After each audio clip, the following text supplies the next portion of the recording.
Ladies and gentlemen, good day and welcome to the TD Power Systems Limited earnings conference call. As a reminder, all participant lines will be in listen-only mode, and there will be an opportunity for you to ask questions after the presentation concludes. Should you need assistance during the conference call, please signal an operator by pressing star then zero on your touchtone phone. Please note that this conference is being recorded. I now hand the conference over to Ms. Lata Kabra of CDR India. Thank you, and over to you, ma'am. Thank you. Good morning, everyone, and thank you for joining us on Q1 FY22 earnings conference call of TD Power Systems Limited. We have with us Mr. Nikhil Kumar, Managing Director, Mrs. M. N. Varalakshmi, Chief Financial Officer, and some of their colleagues in the management team on this call. We will begin the call with brief opening remarks from the management, following which we will have the forum open for an interactive Q&A session. Before we begin, I would like to mention that some of the statements made in today's call may be forward-looking in nature and may involve risk and uncertainties. Documents related to the company's financial performance have already been emailed to all of you early. I would now like to invite Mr. Nikhil Kumar to make his opening remarks. Thank you, and over to you, Nikhil. Good morning, everyone. Thank you very much for joining us today on our earnings call. I trust all of you would have received our results and investor presentation. Now I'd like to discuss with you TDPS's financial performance for the quarter ended 30th June 2021. Before starting the discussion on the performance of the company, I would like to mention to all our investors that we worked right through the devastating second wave of COVID-19. Thanks to the special permission that we obtained based on our production for the defense sector and also production for the pharmaceutical sector. The management team has worked extremely hard to ensure all deliveries to all our customers all over the world, and I'm proud to say that we do not miss a single deadline. Now moving on to the financial results. Our total income on a standalone basis for Q1 was 1.28 billion rupees versus 0.72 billion rupees for the same period the previous year. Profit after tax and comprehensive income for the quarter is 68 million versus a loss of 96 million in the same period in the previous year. Manufacturing revenues for Q1 is 1.25 billion rupees versus 0.67 billion rupees. Manufacturing order book, including Turkey operations, is 10.53 billion, out of which 3.4 billion is a generator manufacturing business, 6.47 billion is railway business, and 0.62 billion is a Turkey business. Export and deemed exports, excluding a large traction order, is 66%. Order inflow statistics. First quarter order inflow is as follows. Total order book for the first quarter is 1.32 billion versus 0.99 billion from the previous year. Order inflow from direct and deemed exports is 0.81 billion versus 0.56 billion in the previous year. Project business revenue in Q1 is rupees 15 million versus 9 million same period last year. Our total order book for the projects business stands at 256 million rupees. On a consolidated basis, our total income is 1.67 billion versus 0.76 billion the same period last year. Profit after tax and other comprehensive income for the first quarter is rupees 97 million versus a loss of rupees 98 million for the first quarter of last year. Our consolidated order book, as mentioned earlier, is 10.78 billion rupees. We continue to maintain a strong cash position of 1.8 billion rupees. Now, moving on to the market situation, order book and guidance. We are very pleased to announce a significant upward guidance in our top line. We now expect our manufacturing sales to be in the region of 6.5 to 6.6 billion INR for TDPS India compared to 4.8 billion achieved last year. We are seeing very strong demand from export markets as well as a very significant pickup of order booking and sales in the domestic market. In the overseas market, we're seeing huge increase in the gas engine segment as well as in the steam turbine segment.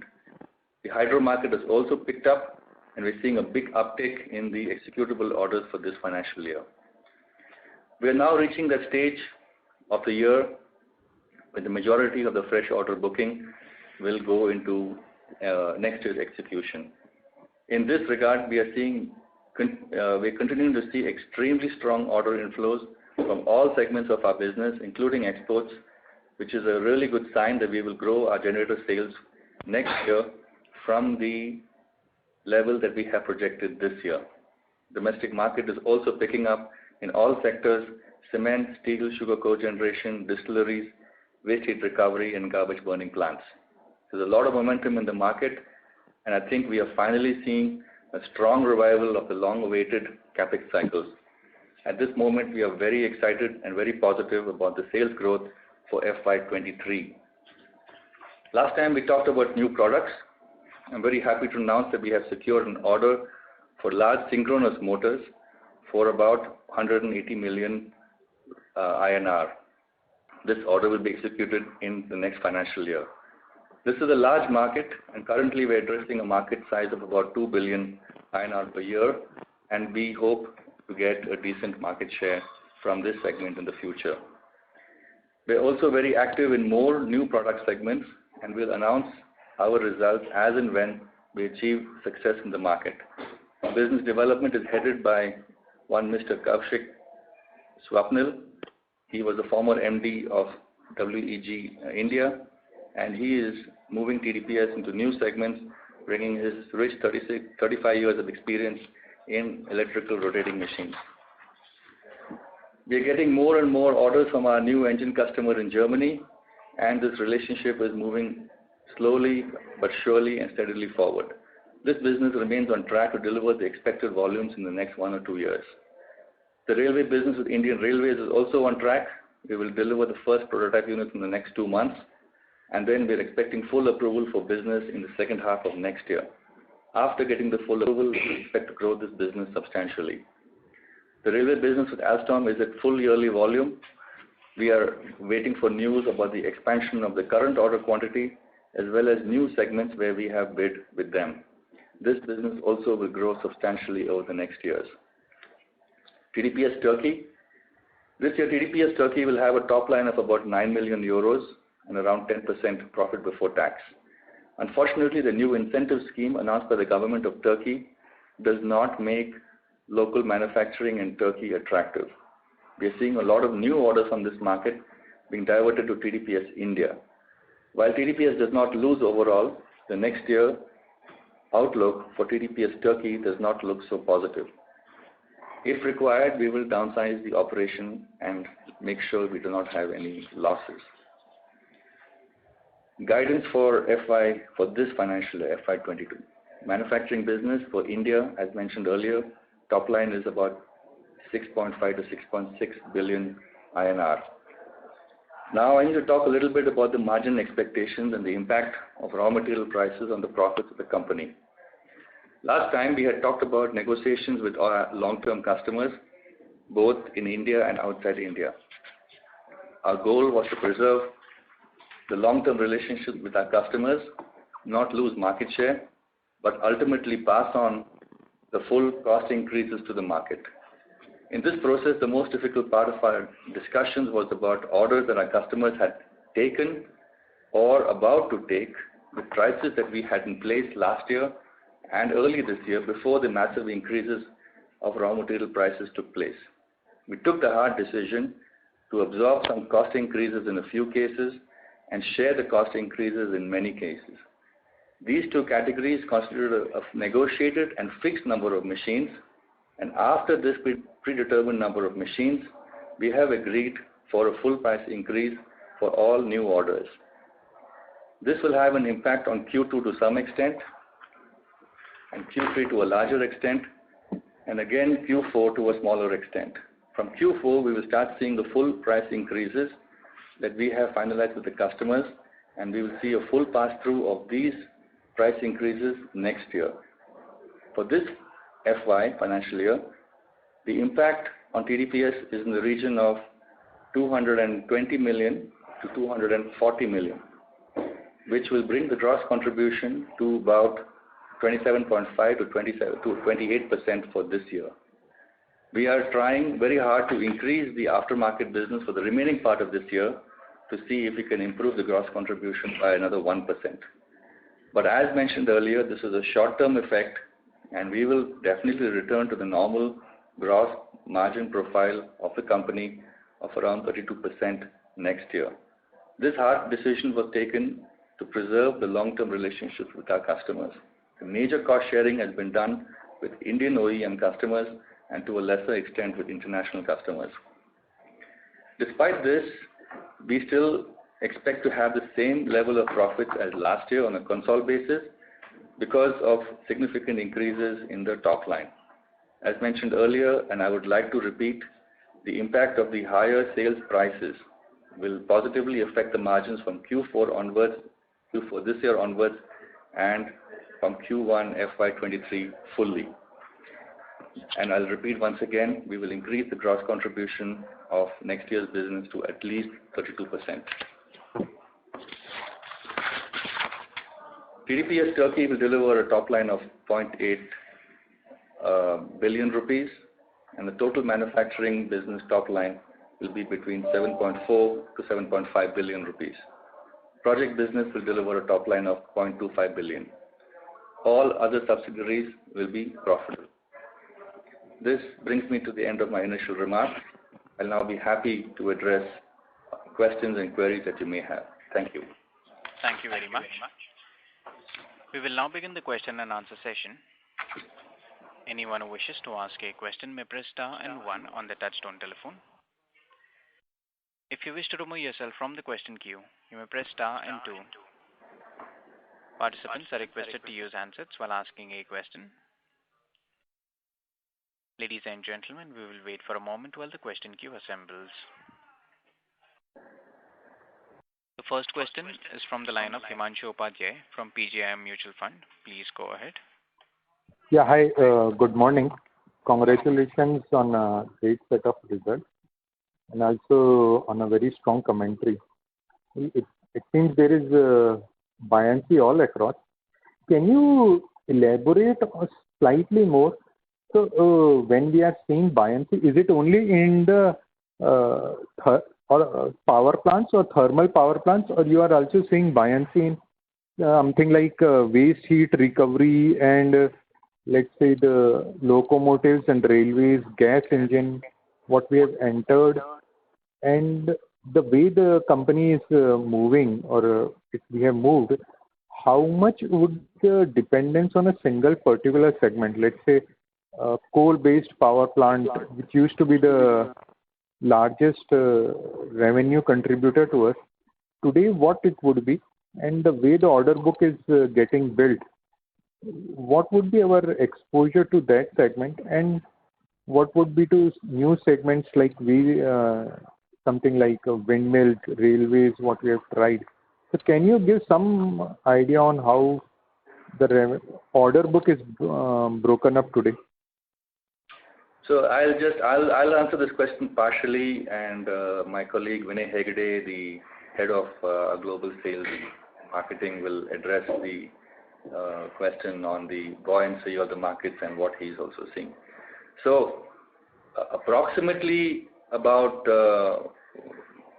25% of our business is steam turbines, and then we have hydro, which is about 15%, and then we have the engine business, which is about 15%, and then we have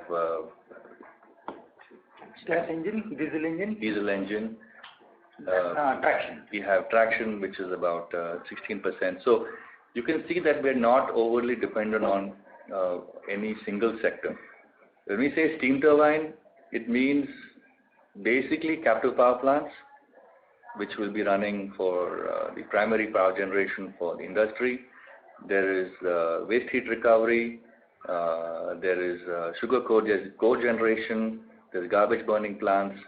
So approximately you can say the mix in the steam turbine business as we see it is something like 50% export, 50% domestic. The domestic side will be something like 50% will be based on coal, 50% will be based on renewable, export business, about 80% will be renewable and 20% will be using traditional fuels. So large proportion of the steam turbine business is also heading towards the renewable, sustainable segment. So that's why we see a trend that there's an increase and more businesses coming this way. So it's difficult. So these percentages vary year to year. Okay, so I'm not going to say that it's fixed. It varies. So sometimes some sectors go up, sometimes some sectors go down. But overall, our goal has always been, for the past 5 to 6 years, to diversify the business into as many segments as possible with related products, so that we can not only grow, but we can also compensate the drop in one segment versus the increases in some other segment. So this is, in principle, our strategy of our company. Now, regarding the buoyancy of the markets, I'll hand over the mic to Mr. Vinay Hegde. Yeah, good morning. Mainly, the Indian steam turbine market is growing significantly. This is coming from mainly from the steel plants, cement plants, sugar plants, and distilleries. There are a lot of distillery plants coming up because of the demand for the ethanol, and there are number of waste to energy projects, which is garbage burning plants. The detailed project reports are being done, and there is a huge pipeline of such projects. So I think this is going to continue, and the significant increase this year, what we are seeing, is coming from the steam turbine segment and the gas engine segment. And globally also, or export order, can you tell what would be the sectors which are doing well? And add to that, see, we had some of the large global players on the BTG side who were going away from some of the smaller segments and again coal-based generation plants and everything. So do you think your competitive position today is much better than, let's say, what it was in 2012-13, and especially in Europe, where I think some of the larger players stopped that business or have defocused from that business? So can you elaborate on your competitive position and where the demand is strong in global market? See, mainly, people are now shutting down the coal plants, and they're going for this gas-based power plants. So that is why we are seeing a huge increase in the gas engine business segment. And export business, what we sell the steam turbines, there maybe less than 10% are going for the coal-fired power plants. Majority of them are for renewables. And I'll just add to the competitive position. So basically, we have strengthened our position in all the international markets, main international markets. We strengthened our position by being known as a quality manufacturer, and we are being approved across the board for most of the new projects. In some cases, we are still not, but I would say majority we are getting approved, and we are winning the orders. And the larger entrenched players are receding from this size up below 50 megawatt and opening up this, because it's not possible for them to compete against people like us. Okay. And international market, what the acceptability issue was there a few years back, it is no more there now. So everywhere the acceptability is there for the TDPS brand. Okay. Yeah, I'll join back in the queue. Best of luck for the future, and I hope the hard work will now really bear fruits for everyone in the company. Thanks. Thank you. Thank you. Before we take the next question, a reminder to the participants, please limit your questions to 2 per participant. Should you have any follow-up, may we request you to rejoin the queue. The next question is from the line of Bajrang Bafna from Sunidhi Securities. Please go ahead. Congratulations for good setup. Mr. Bafna, your voice is breaking up. May we request you to move to a better reception area, please? Is it audible now? Yes, sir. So congratulations for good set of numbers. Just want to understand on the you guided that next year, perhaps, the margins are going to go towards the normalcy of, 14-15% kind of range. But this year, due to, this, especially the steel cycle, it will not be possible. But what sort of, revenue guidance that we could see next year? Because this year, perhaps you have guided that, things will be in the vicinity of 6.4 to 6.5 billion. So, considering the capacity that we are having right now, what sort of revenue that you would see next year, and maybe any CapEx which will be required, to augment the capacity considering the demand which is coming up in the system? So we are saying that this year we'll do 6.5 to 6.6 billion.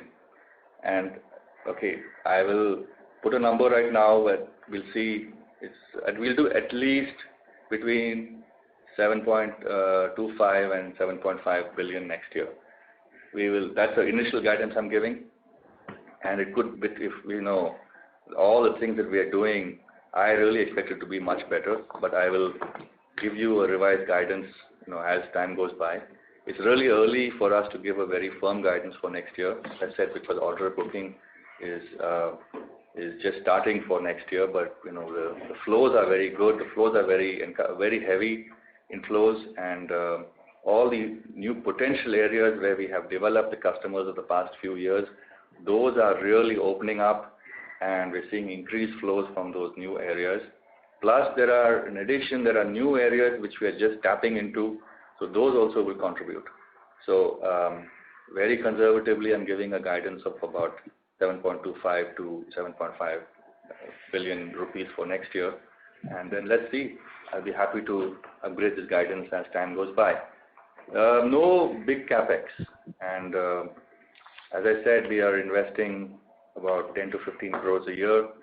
Every year, we're investing in productivity, in automation, in upgrading our plant to keep it at a state-of-the-art level, and that will continue to be our focus to keep debottlenecking the plants through automation, productivity improvements, but and to really get the benefit of this higher sales volume with approximately the same fixed cost. That is our clear goal. We can push this capacity. At the moment, we are saying that we can take it to 900 crores, even 1,000 crores. Let's see how it goes. Okay, and any further increase in, steel prices or maybe other raw material prices? Now the orders that you're taking that are having complete pass-through, or we might again see, the kind of volatility that we have seen this year can further, derail our margin trajectory, which we are hoping for? So we have very clear agreements where there will be a pass-through of raw material. If the raw material prices go up further, then we will talk. But at the moment, we have booked a lot of material at the current prices to secure some predictability in the margin profile, and with all the new prices, which are, as I said in my opening speech, we have a certain fixed number of machines which have been agreed with all our major customers, where it will either be small number, we will take the full cost, most of the rest will be shared basis, and then after this fixed number of machines, it will be complete pass-through of the raw material cost.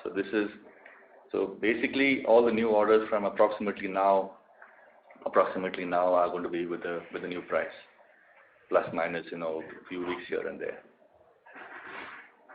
But but raw material price future trends, I don't know.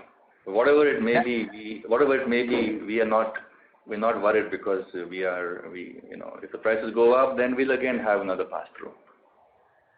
Got it, sir. Got it. Thank you very much, and all the best, sir, for the future growth prospects. Thank you. The next question is from the line of Dhwanil Desai from Turtle Capital. Please go ahead. Hi, Nikhil and team. Congratulations for a very strong performance, and outlook also is looking good.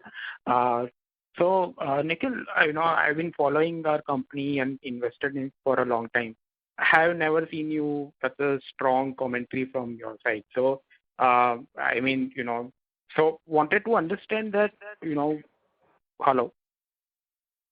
Yeah. So wanted to understand what is actually, has changed so drastically in last 3, 4, 5 months, where, suddenly our guidance is revised upward. Even on that base, we are expecting growth in FY23. Can you elaborate on that? I guess it's all the things we've been doing, struggling to do over the past 5 years. Is everything is just coming together, one by one, and this was what we all expected to happen, but it was not happening, and then now it's happening. And there's always a potential to grow certain businesses to a certain size, and we were moving slowly towards that potential. But suddenly, some things have opened up, like, for example, this gas engine business. It's now going to be 100 crores plus for us this year. And it's going to continue like this. Maybe it's going to grow with the second engine customer. It's going to grow. So this is 100 crores with the existing customer. And we have another one which is growing. And so far, things are going well. And, so the potential with the second one is also 100 crores. Suddenly it may just pick up, and then we'll see this 50, 60, 70 crores of additional business coming from this one person. So this is the kind of thing that, we have been, I guess, dreaming in the past, and now it's coming true. Okay. But a significant part of this upward revision is because of the export market, right? Not because of the domestic also. And as Vinay said a little bit earlier, he can just tell. Yeah, there is a significant increase in demand in domestic market, and especially, as I said, heat recovery from steel plants and sugar plants.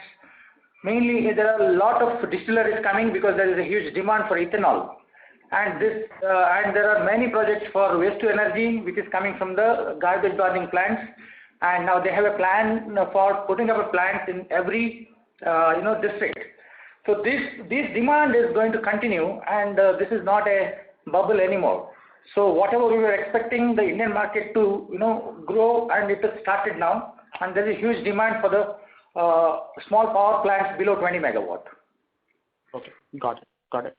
Second question, Nikhil, I think you indicated in your opening remarks about kind of railway, the existing business. There is a potential to go up, and even some newer areas with the same customer. So can you elaborate on that? The existing contract is around 1,000 locomotives with the existing customer, and Indian Railways is negotiating with the customer for an increase of this 1,000 to another number. Okay, I don't want to tell you what it is, but in another number, larger number. So that's under negotiation. Indian Railways will definitely buy more electric locomotives. The product which our customer has made has been extremely well received, and with the completion of this railway freight corridor also, it's the utilization of this locomotive is at a very, very high level. Second major area which we're expecting the business from this customer is these high-speed private railway tenders which the Indian Railways has floated. I think the tenders are closed in July, and soon we will know which are the private operators who have won some of those bids, and then they will have to start ordering their locomotives to run on those tracks, because there will be a fixed period in which they have to get operational. And this particular customer of ours is probably the only one who can make these high-speed trains in India. So, or even if they lose some business, they'll get a majority of the business. And they've also taken over Bombardier. And they've also taken over Bombardier, and they're very well placed, and we are very well placed in this whole supply chain.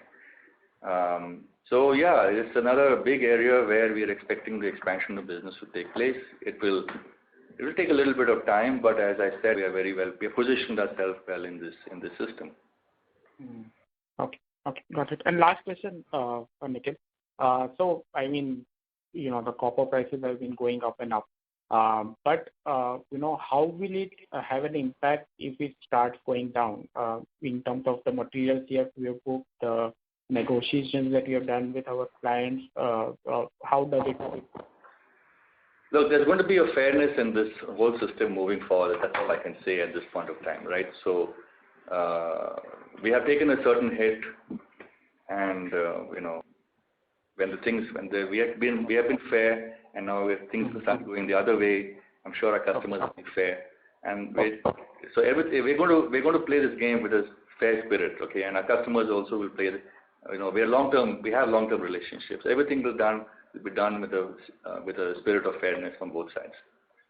Understood. Thanks a lot, and all the best.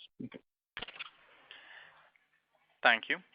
The next question is from the line of Chintan Sheth from Samiksha Capital. Please go ahead.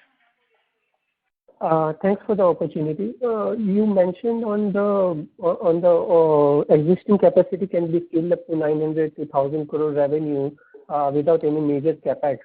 But the commentary from what we are, from the initial commentary, it seems we'll run out of that capacity also from 3 years from now, given the guidance we are giving for the next year at 720 being conservative. So any plans to further scale up the capacities, say in next couple of years, in terms of larger capex, given the opportunity you are seeing right now?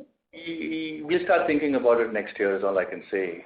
We are already thinking about it, but we'll start acting on it, next year. So it's not difficult to put up new capacity. So we have money, we know how to do it.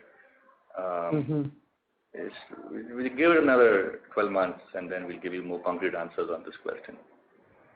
Putting up capacity is the easiest thing, but once you put it up, you got to be sure you're going to fill it up. Yeah, understand that. And in terms of pricing, you did mention that for this year it's been negotiated, and we kind of take a bit of hit. But from next year onwards, we'll see passing on or get the full benefit of the price increases this year. So going forward, is the agreements are in place? You did mention about it, but you also mentioned that you have to go back to the customer and negotiate. But are we secured of agreements with our customer to at least pass on a very significant sharp rises in the prices? How should we look at and won't face the similar situation which we are facing right now? We have clear agreements of further price rises, further price reductions. Everything is fairly clear. Okay. Sure. I think that answers my question. I'll jump back into further. Thank you, and all the very best. Thank you. The next question is from the line of Rohit Balakrishnan from iThought PMS. Please go ahead. Hello, am I audible? Hi Rohit, yes, how are you? Hi Nikhil, how are you? Congratulations, and very heartening to see your very bullish commentary. Congrats to all the team and your hard work. Thank you, Rohit. So Nikhil, just a couple of questions. So one, wanted to just get a view from you. So in the last con call, you were talking about some specific opportunities in terms of capex. So just wanted to get a sense, is there something that you have formed up? That was one. And the larger question being, so we have close to 200 crores of cash, and given what we are saying for this year and next year, there would be a significant accrual in terms of cash. So just want to get your view. How are you thinking about deployment of cash? Is there a buyback that you're thinking about, or anything else? So that was the first question.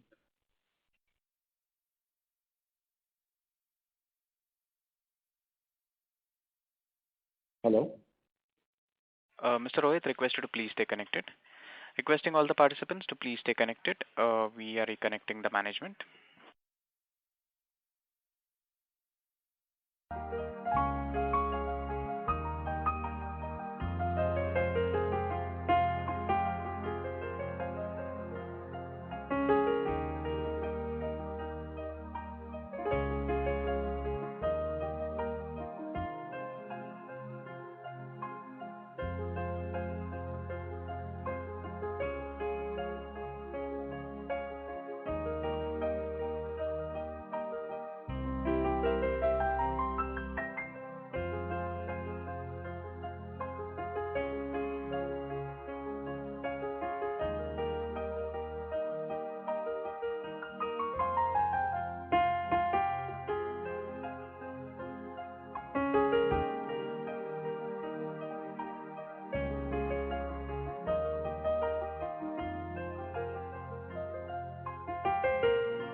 Ladies and gentlemen, the line for the management is reconnected.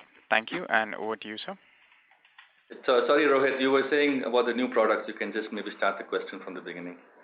Sure. No, Nikhil, so what I wanted to understand is, you had talked about a certain opportunity where you were thinking of doing some CapEx.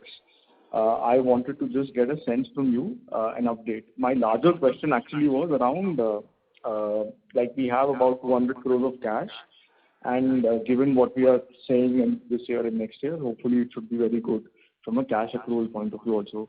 So just wanted your sense about how you are thinking of deploying this cash.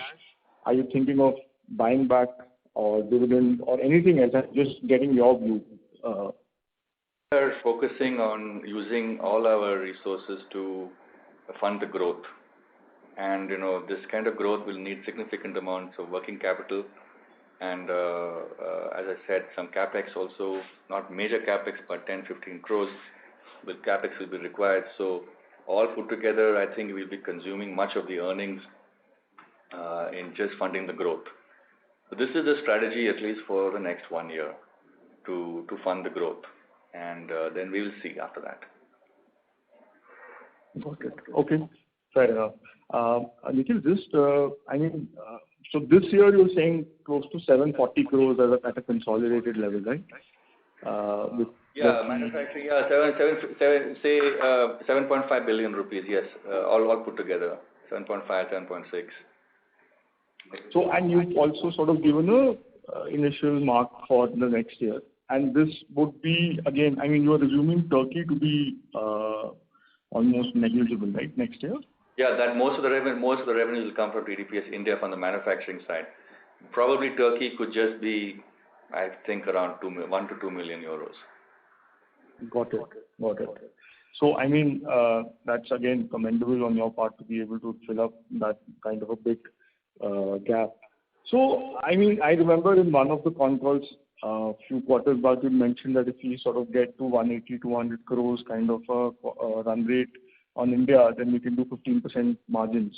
Now, given there's been some changes, I'm again not saying this year.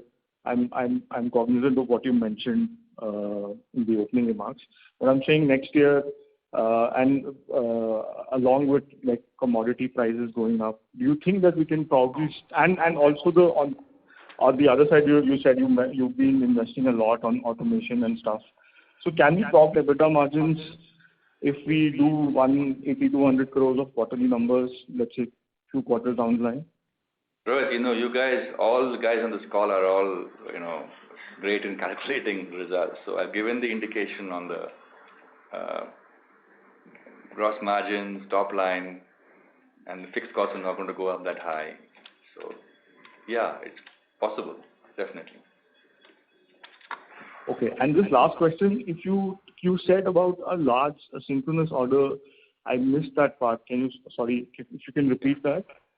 This is a synchronous motor is basically constructionally almost identical to a generator, but it's used a lot in industry where you need to have large pumps or large compressors or large equipment that need to be driven with a constant speed and very, very good speed control.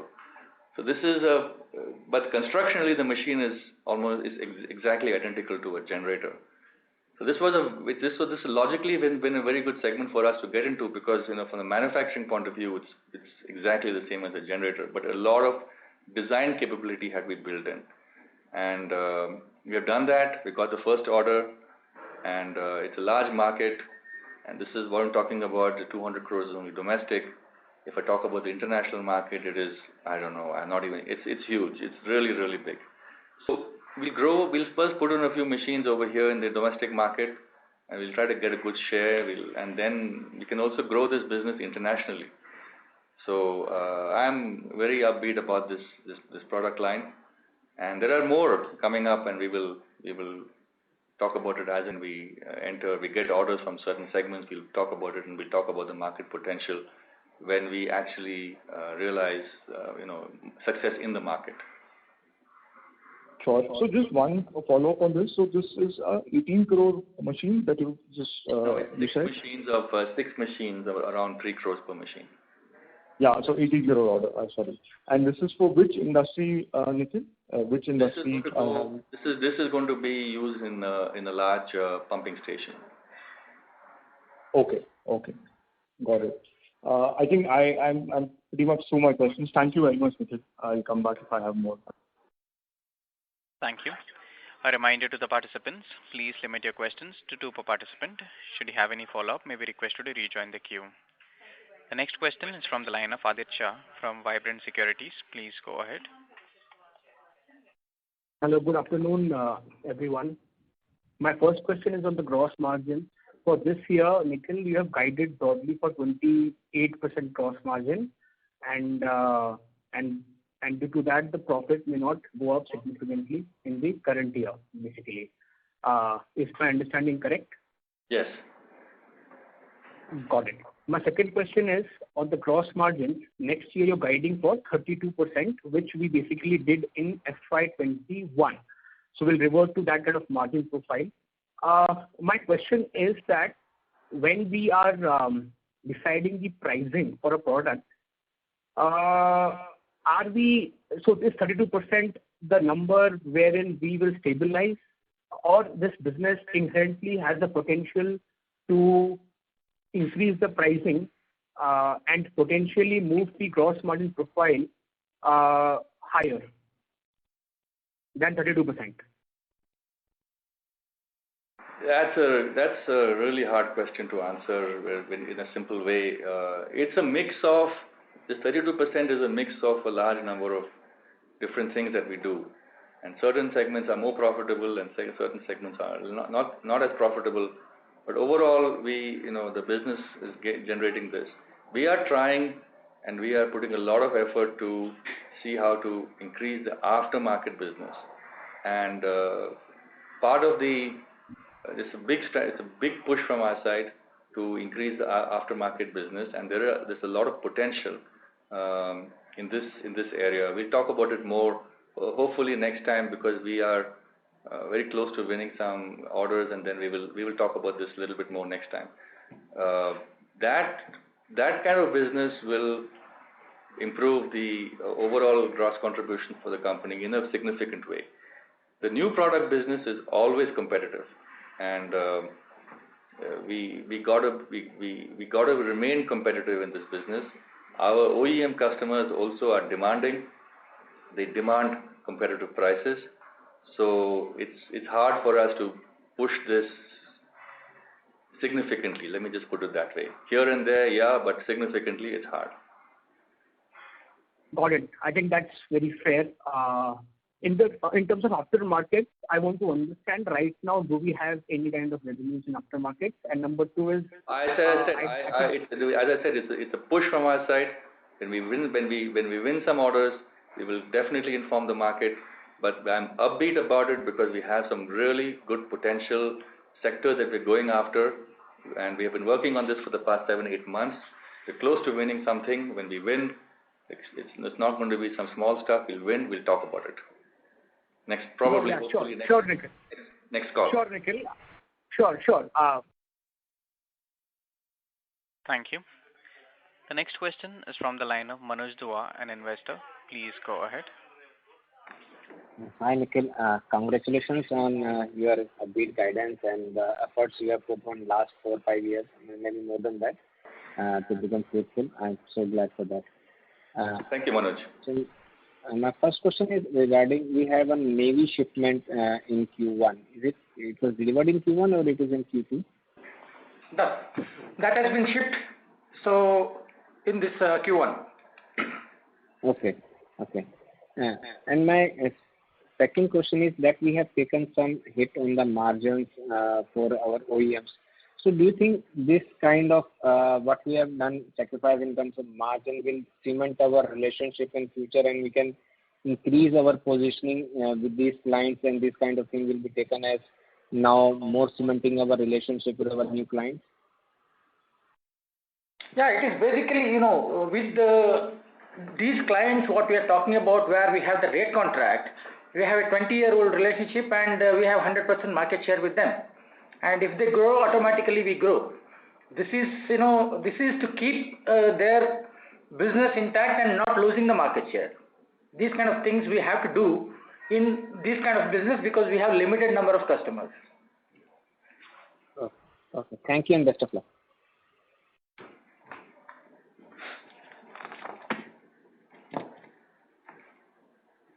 Thank you. The next question is from the line of Himanshu Upadhyay from PGIM Mutual Fund. Please go ahead. Yeah, Nikhil, I had a question on this Turkey facility where you said that we may reduce the capacity or we may have to bring down the thing. And in last year you also said that there are forex issues in that country. How easy is to get back our money what we have invested? And what is the value of investment plus cash in Turkey geography as of now? Yeah, so in Turkey we have not put in much of investment. It would be around 3 to 4 crores, that's it. And the cash we are able to get back means the profits what we generate. Yeah, that we will have to call back as dividend or something. We will have to do that. See, we had 21 crores last year as the earnings. We are expecting, as I said, this year on 80 crore and 10% PBT, so we may have about 6-7 crores coming in net. So totally about 27-28 crores. We can bring it back. It's all repatriable. We can bring it back. Okay. But we just want to wait and see whether the Turkish market opens up again or not before we bring it back. Okay. Just a thought here.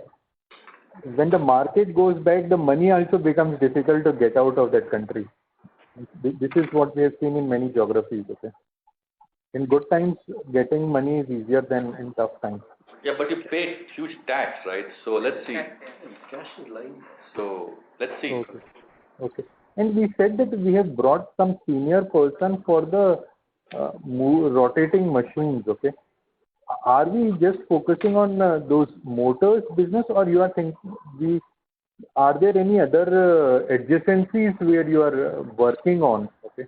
Now, I said electrical rotating machines. That's the specific word I used.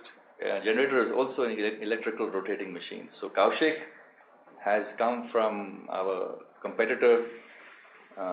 He's got 35 years in electrical rotating machines, is what I said. So he's come from the motor background, generator background, and so we are going after a number of niche products where the technical ability is high, where our high manufacturing capability can be utilized to get better pricing and supply technology products in this segment. We're not going after the mass market business where it's a commoditized and low margin business. We're not interested in that. But this is a huge market and there are a number of little niches.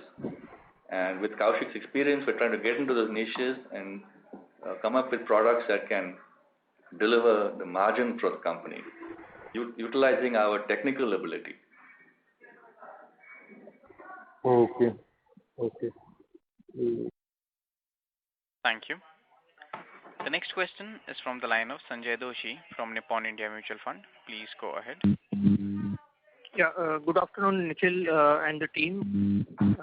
Thank you, first of all. I mean, the kind of optimism that you are seeing, I think it appears like a fresh start for the company. Thank you, Sanjay. Thank you. I have a couple of questions, sir, with your permission. One is, in the international market, if you can give us some better color about the preferences.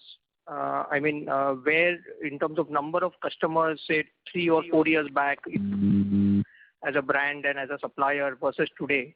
So that does give us some sense. And the next is on the new areas, like moving apart from a proper generator to say a railway opportunity or the synchronized motor that you have moved in. What kind of mapping you would have done on the market size and where you could cater to? So these are the first 2 questions, and I have one follow-up question. So we not added a significant number of new customers in the international market, Sanjay, but we have always talked about each of these customers having a large potential. So for us, the growth would have, for us, we've always been targeting, okay, what could be the market if we cut deep into these customers and get more and more market share from these customers. And, for example, like this gas engine manufacturer from Austria, I mean, they buy a large number of generators every year, and we always knew that there was a potential for us to get a very large business from them.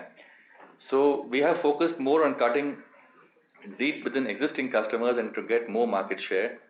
And there are also just, there's a concentration of buying power in our business also with the turbine manufacturers or engine manufacturers, whether turbine from steam turbine or hydro turbine. So there are a few large guys, and it's good to, it's more important, we thought, or more important for us to get larger market share from the big guys rather than have a very wide number of customers.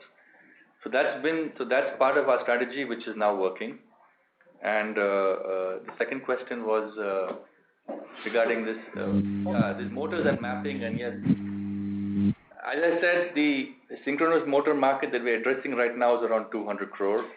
It's a purely domestic play. Internationally, it could be at least $1 billion. The railway business is also, it's huge. It's a massive business.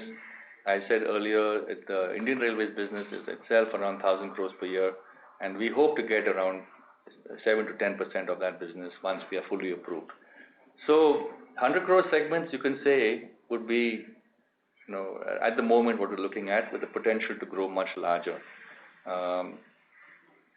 I guess that's what I can say at this point of time. I don't want to also get overly carried away by some of these things. We're aware that there's a lot of potential to grow, but all these things happen, as we have seen, step by step by step by step by step, and we're just going to take those steps one by one by one. Sure, sir. Thank you. Just one follow-up, sir. You mentioned about capacities. I mean, I understand you can 100 crores plus within the current setup with the minimal capex. But on the and talent side, can you highlight what has been done to ensure that the company can scale up further? Just one last question on that. Thank you. We have an incredible really incredible talent in our organization right now. We have a bunch of young, talented engineers, managers, male and female, who are coming up inside our organization and showing incredible capability. Right now, there's more talent than opportunity. That's where we are right now. So this is a unique situation for our company. And but we're putting this talent into all the new opportunities. And at this moment, I would say that we are very, very well staffed. And by getting in experience somewhere, like for example, getting in Kaushik from outside, bringing in some people with decades of experience, also helps not only to open up new markets, but also give some guidance to the young talent on how to learn. And of course, the management team from TDPS, the founding members, all of us are there and guiding the young team, and we're in charge of everything right now. So I would say that we have a lot of depth right now in our management capability, a lot of depth. Thank you very much. Thank you. Ladies and gentlemen, we take that as the last question. I now hand the conference over to the management for their closing comments. Thank you, everybody, for being with us on this conference call. If you have any further questions, please reach out to us, and we'd be happy to have further discussions with you. And we look forward to interacting with you at the end of H1. Thank you very much. Thank you. Ladies and gentlemen, on behalf of TD Power Systems Limited, that concludes this conference. Thank you all for joining us, and you may now disconnect your lines.